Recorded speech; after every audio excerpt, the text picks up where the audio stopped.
Assalamualaikum, apa khabar semua? Terima kasih sebab sudah klik video ni dan jangan lupa tekan tombol subscribe. Kembali lagi bersama saya AA berbagi info dan kisah menarik. Oh, sebelum tu jangan lupa tekan tombol subscribe, tekan loncengnya juga. Okey, kisah seram kita pada kali ini saya nak sharekan tentang pengalaman seram yang dialami oleh salah seorang subscriber, dan baru-baru ni dia ada send email dekat saya ceritakan apa yang pernah berlaku dalam hidup dia. Email dia macam ni. Hai, Assalamualaikum Kak A. Nama saya umur saya 29 tahun dan katanya tolong rahsiakan nama saya. Ya, sebab takut ada individu yang kenal lepas tu akan terasa nanti. Katanya lama betul nak habiskan type cerita ni. Memang panjang jugalah dia punya cerita ni tau. Dan dia cakap, saya nak ceritakan beberapa cerita seram yang terjadi pada diri saya dan juga keluarga saya. So dalam video kali ini saya akan ceritakan 2 kisah yang dia share. Sudah sedia? Jom kita mula. Kisah yang pertama, katanya kisah ni baru je jadi dalam bulan 5 hari tu. Okey, masa tu suami dia dengan anak-anak dia pergi bercuti. Katanya dia ada 4 orang anak, 2 lelaki dan juga 2 perempuan. Kisah ni jadi masa diorang sekeluarga bercuti 3 hari 2 malam di salah sebuah hotel bajet yang ada di Alor Gajah, Melaka. Dia buat keputusan untuk book hotel tu sebab katanya dia ada baca review daripada orang ramai yang kata hotel ni agak menarik dan juga view dia pun boleh tahan cantik. So dia pun buat keputusan, okeylah kan, banyak review yang elok, jadi dia pun book lah. Belum pun sampai dekat hotel tu, dia dah dapat petanda dah. Katanya pagi tu, dia boleh dapat demam panas secara tiba-tiba. Siap dengan muntah, cerit-birit lagi. Okey, sampai je dekat hotel dalam pukul 3.30 macam tu. Dan bila dia dah sampai dekat perkarangan hotel tu, kaki dia ni rasa macam tak boleh nak jalan tau. Rasa macam berat je. Dan hati dia ni rasa takut semacam. Tapi masa tu sebab dah booking kan, jadi dia beranikan diri. Mula-mula sampai dekat hotel tu, dia nampak sekitar hotelnya sangat-sangat hamba. Seram sejuk pun ada. Dah selesai check-in dekat kaunter tadi, diorang pun pergilah ke arah bilik tu kan. Masuk je ke dalam bilik, anak dia yang berumur 8 tahun, anak sulung dia tegur. Ibu, ni ke hotel kita? Kenapa macam... Lepas tu anak dia tak sambung tau macam apa tu. Anak dia yang perempuan, yang 2 orang perempuan tu, dia kembar. Jadi sampai je bilik tadi, dia terus panjat atas katil dan melompat-lompat atas katil. Anak dia yang sulung tadi, dia tengok je gelagat adik dia. Dia tak cakap apa-apa pun. Dah tu anak dia yang nombor 2 pula umurnya 4 tahun. Masa anak dia yang nombor 2 ni masuk je ke dalam bilik tu, dia seolah-olah macam pandang je dekat satu tempat ni tau. Dan kadang-kadang tu dia tutup muka, seolah-olah macam orang yang dalam ketakutan macam tu. Tiba-tiba, bang, ada bunyi barang jatuh dekat dalam toilet. Dah tu suami dia tadi dengan spontan pergi ke arah toilet, buka pintu toilet dan tengok barang apa yang jatuh tu kan. Dan lepas tu suami dia nampak macam lain. Tapi dia tak share apa-apa pun. Dia cuma cakap dengan bini dengan anak-anak dia, cepat-cepat siap, jom kita keluar. Sebenarnya petang tu diorang dah plan dah, diorang nak pergi ke pantai Klebang untuk pergi mandi-mandi kat sana sebab budak-budak ni nak mandi kat sana. So masa tu sebab dia nampak air muka suami dia pelik kan, dia pun tanyalah, kenapa? Apa yang jatuh? Tapi suami dia diam je, dia tak jawab apa-apa. Masa tu dia rasa badan dia ni macam lemah sangat. Ya kan, dia kena demam panas kan, dengan cerit-birit lagi, dengan muntah lagi. Dia rasa lemah, tak bertenaga, rasa macam tak larat sangat nak angkat kaki ni. So mula-mula tu dia fikir, tak naklah pergi ikut diorang ni semua kan. Baik duduk kat hotel ni, duduk kat bilik, rehat, tidur ke apa kan. Tapi fikir-fikir balik, keadaan hotel ni macam pelik je. Dah lah menyeramkan. Lepas tu kat dalam tadi kan ada dengar bunyi kan, dengan air muka suami ni lagi yang macam questionable. Jadi dia pun gagahkan diri juga ikut diorang ni semua pergi ke pantai Klebang.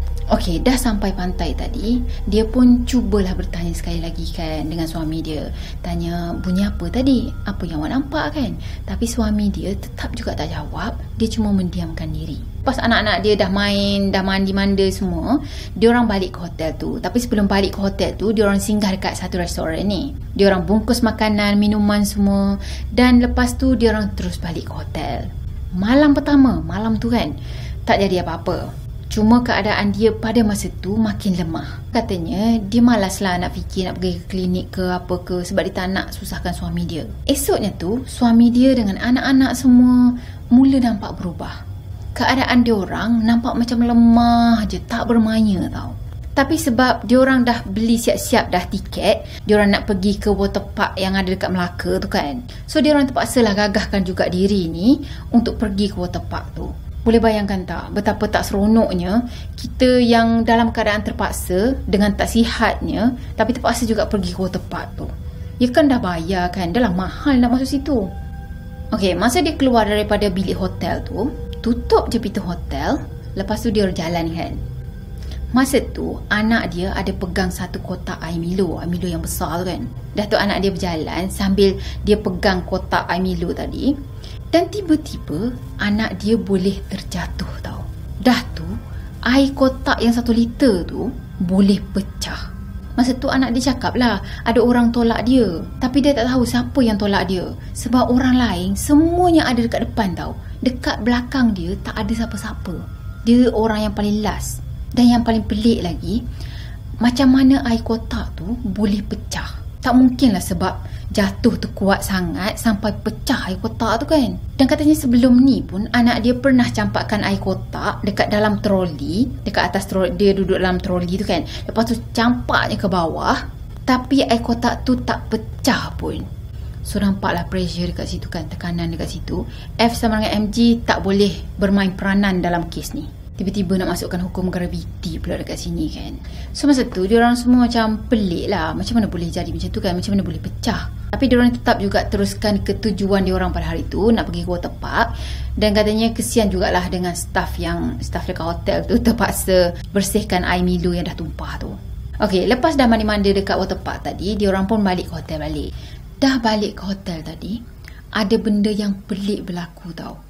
Tiba-tiba je suami dan anak-anak dia yang lain dapat cirit-birit dan juga muntah-muntah.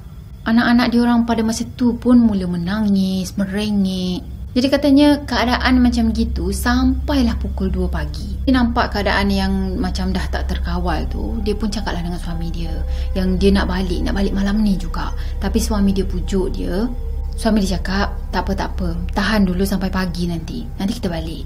Lagipun dah pagi ni, tak elok nak bawa anak-anak berjalan. Takutnya nanti bertambah sakit kan. Dan dia pun tengok keadaan suami dia, tengok keadaan anak-anak dia yang macam lemah, tak bermaya semua kan. So dia pun batalkan niat dia. Tak apalah, balik esok je lah. Malam tu semalaman dia tak boleh nak tidur. Sebab tengok-tengokkan keadaan suami dia, keadaan anak-anak dia yang kejap-kejap muntah, kejap-kejap cirit-birit. Katanya habis cadar dengan selimut semua kena muntah suami dan juga anak-anak dia. Jadi sebab waktu malam dah tak ada housekeeping dah, so dia bersihkanlah apa-apa yang patut. Cuci-cuci sikit, dah tu dia tidur balik dekat atas cadar yang terkena muntah tu. Habis nak buat macam mana, tak ada pilihan kan. Katanya masa tu dia tutup aircon, lepas tu dia orang cuba untuk tidur. Dan anak dia yang sulung, yang 8 tahun tu pun sampaikan menangis tengok keadaan ayah dengan adik-adik dia yang tengah sakit. Okey, esok pagi tu keadaan dia macam okey sikit compare dengan suami dengan anak dia.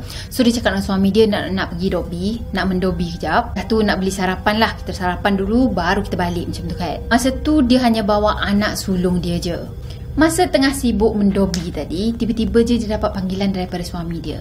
Suami dia call, ajak check out sebab dia dah tak tahan sangat dah. Dan kesian juga dengan anak-anak dia yang lain yang selalu muntah, lepas tu cirit-birit kan. Dan pampers yang dia orang bawa tu pun tinggal sikit je lagi. Jadi bila dah dengar macam itu tadi, dia pun siap-siap semua. Lepas tu terus balik ke hotel. Sampai je hotel, dia pack-pack barang semua, dah kemas-kemas dan dia check out. Masa check out tu, staff hotel tanya, kenapa check out awal? Ada apa-apa yang jadi ke kak? Dan dia cuma cakap yang dia ada hal. Diorang nak cepat sekarang ni sebab dah lewat. Dah tu staff hotel tadi bagi tahu sebenarnya keluarga dia ni adalah pelanggan yang ketiga yang menetap dekat bilik tu. Dan keluarga dia lah orang yang paling lama yang tinggal dalam bilik tu. Yang sebelum ni ada 2 lagi family tu, diorang semuanya check out awal. Sampai ada yang tak sempat untuk bermalam pun dekat situ tau. Dia pun macam terkejut lah kan dengar cerita daripada staff hotel tu. Cuma dia tak tanya lebih lanjut lah. Dia tanya kenapa jadi macam gitu apa semua kan. Dia terus minta diri dan pergi ke arah kereta dia. Katanya budak hotel tu perhati je diorang ni sekeluarga berjalan tau. Seolah-olah macam ada sesuatu yang dia nak ceritakan. Diorang punya rushing tu sampaikan tak sempat diorang semua nak mandi-mandi dulu. Dah tu keluar je daripada hotel tadi, suami dia terus muntah-muntah. Lepas dah muntah tadi, suami dia cakap baru rasa lega sikit. Seolah-olah macam dah lama sangat simpan isi perut dia tu.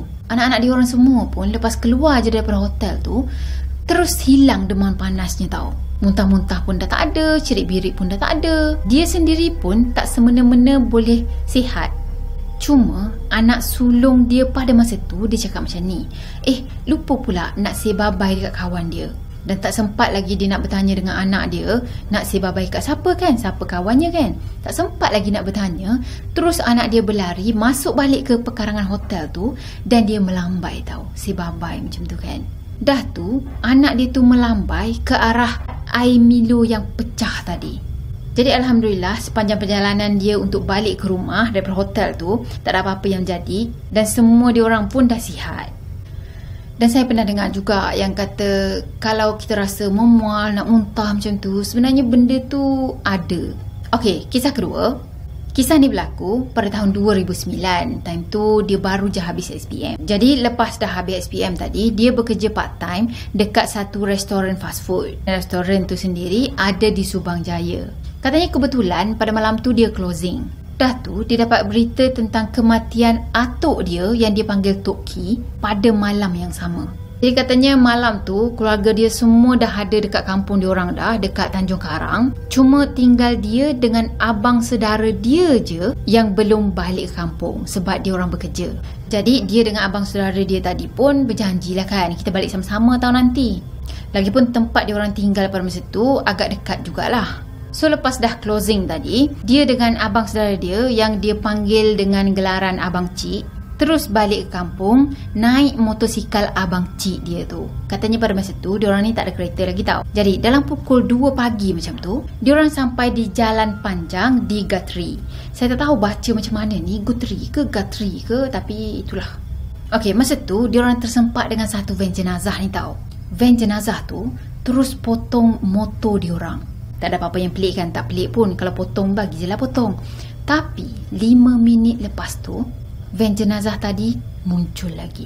Tapi kali ni ada cahaya daripada dalam van jenazah tu tau. Seolah-olah macam lampu dalam van jenazah tu diorang sengaja pasang. Jadi dia tahu van jenazah tu adalah van jenazah yang sama yang dah potong dia tadi. Sebab katanya dia perasan dekat van jenazah tu dia ada satu bahagian ni yang macam kemik ke, ataupun seolah-olah macam bekas kemalangan lah. Dah tu kedua-dua van jenazah ni ada bekas kemalangan dekat tempat yang sama. Kan tak mungkin juga kan. Jadi dia pun tanyalah abang ciknya kan, abang cik perasan tak ada van jenazah ni kan? Dah tu abang cik cakap, diam, jangan tegur, dah jangan cakap apa-apa. So dia orang berdua pun teruskan perjalanan kan, naik motor berdua bonceng. Dan masa tu terdetiklah dalam hati dia, dia pelik juga, dekat sepanjang jalan Guthrie tu mana nak ada U-turn terdekat dekat area sini. Tapi macam mana van jenazah yang dah potong dia daripada tadi tiba-tiba je boleh ada dekat belakang dia orang. Okey, selang beberapa minit je van jenazah yang sama muncul lagi daripada arah belakang dia orang tau. Masa tu dia perasan yang dalam van jenazah tu ada satu kepala yang tengah pandang ke arah dia orang daripada cermin tingkap van tu. Rupa kepala tu seolah-olah macam rupa seorang wanita yang berambut panjang. Abang cik dia tadi pun terperasan juga yang kata ada lembaga sedang perhatikan dia orang.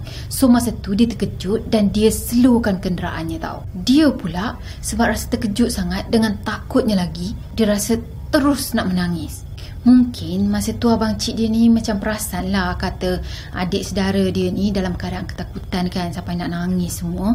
Dan abang cik dia cakap, dah pegang dia kuat-kuat, palingkan muka dekat tempat lain, jangan pandang van jenazah tu. Tapi van jenazah tu seolah-olah mengiringi diorang tau. Dan van jenazah tu bergerak dalam kelajuan yang sama dengan motor diorang ni. Dah kenapa tak nak potong kan? Macam saja je nak tunjuk, nak suruh dua orang ni tengok juga muka dia. Dan akhir sekali abang cik dia ni ambil keputusan untuk berhenti je dekat tepi jalan. Sebab dia dah macam Yelah, tak sanggup kan.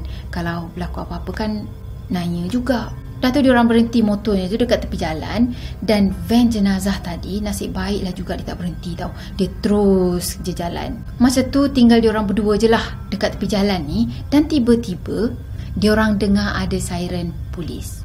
Dah tu pegawai polis tadi pergi ke arah diorang dan tanya kenapa bawa perlahan kan. So masa tu diorang ceritakanlah apa yang dah berlaku kat diorang. Yang diorang nampak van jenazah, diorang nampak penampakan yang menyeramkan macam tu. Dan pegawai polis tu cakap dia tak nampak apa-apa pun.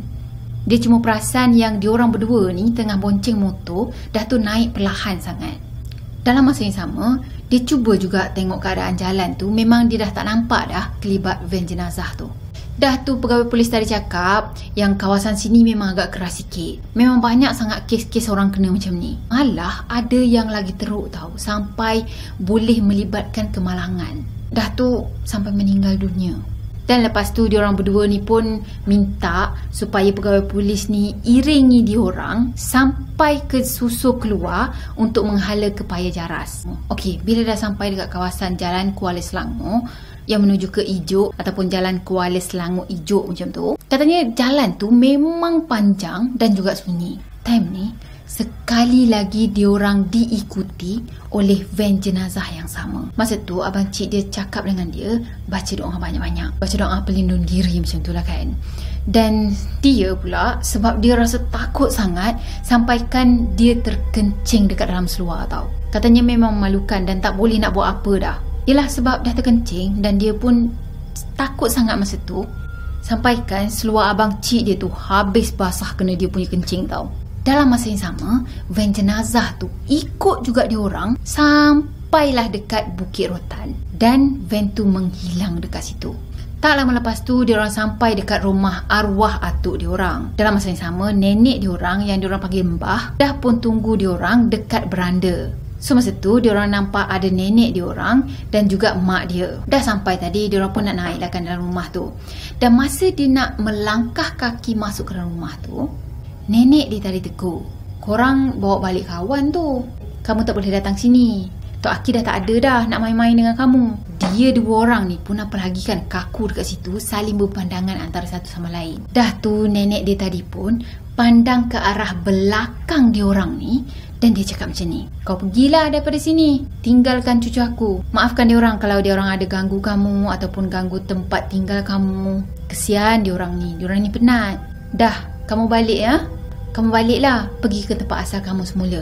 Jadi dia dengan abang cik dia tadi saling berpandangan dan pandang ke arah tempat yang nenek dia tengah bercakap tu. Masa tu diorang nampak ada satu van jenazah yang sama yang ikut diorang tu ada duk parking betul-betul dekat depan pagar laluan masuk rumah nenek diorang. Dan tak lama lepas tu van jenazah tadi seolah-olah macam bergerak, dah tu menghilang.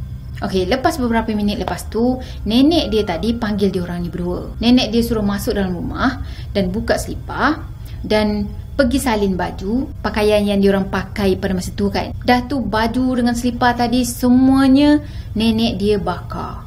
Esoknya tu dia pun cubalah tanya nenek dia tu kan, apa yang jadi sebenarnya kan, kenapa sampai nak ikut sini.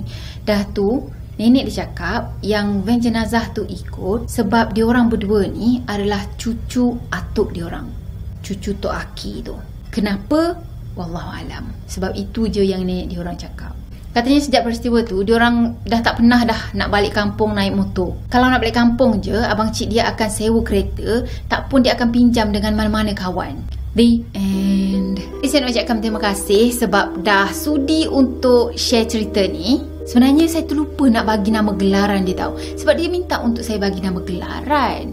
Tapi itulah. Mungkin lepas-lepas ni kita bagi nama gelaran lah untuk dia, okey? Ada macam tu. So, saya harap korang sukakan video ni. Dan macam biasa, kalau korang sukakan video ni, jangan lupa untuk tekan tombol like, comment, share dan juga subscribe. Jumpa lagi di next video. Bye-bye. Assalamualaikum warahmatullahi wabarakatuh. Bye-bye.